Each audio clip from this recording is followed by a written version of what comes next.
Severe cold, my vaults are insufferably damp. The walls are encrusted with nitre. Let us go, nevertheless. Amontillado indeed. I believe that you have been duped. As for the crazy, he cannot distinguish sherry from Amontillado. I made no answer, but suffered him to hurry me to my palazzo. My servants had fled. I had told them that I should not return until the morning, and had given them explicit orders not to stir from the house. These orders were sufficient, I well knew, to assure their immediate disappearance to carouse at carnival as soon as my back was turned. I took 2 torches, and giving one to Fortunato, led him down into the vaults where my wines were stored. We passed down a long and winding staircase until we came at length to the damp ground of the ancient vaults of my family, the catacombs of the Montresors. Fortunato's step was unsteady with drink, and the bells on his cap jingled as he asked, "Where is this Amontillado?" "It is farther on." He turned toward me and looked into my eyes with 2 filmy orbs that reflected his deep intoxication. Suddenly he was seized with a violent fit of coughing. "How long have you had that dreadful cough?" My poor friend found it impossible to reply for many minutes.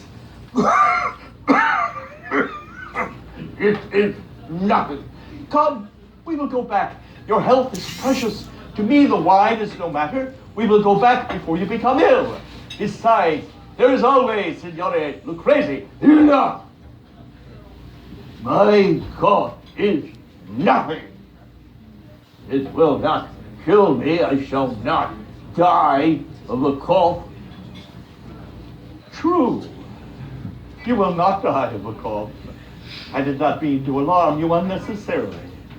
Here I uncorked a bottle which I drew from the racks which line the moldy walls of my vaults. A draught of this Medoc will defend us against the damp.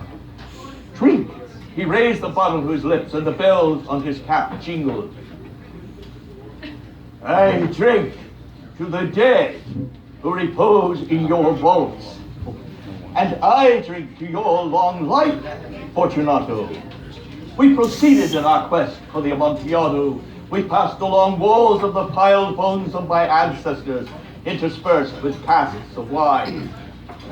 These burial vaults of yours are endless.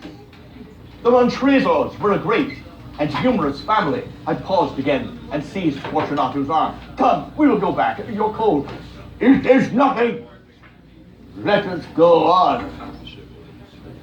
But first, another draught of the Medoc." I reached and handed him a flagon of de Grave. He emptied it at a breath.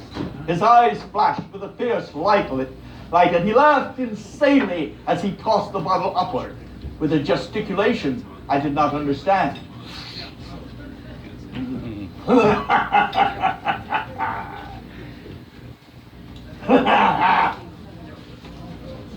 You do not comprehend?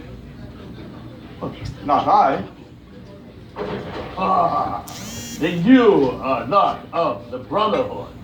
You are not a Mason. Oh, yes. What? You? A Mason? Impossible. A sign. Show me a sign.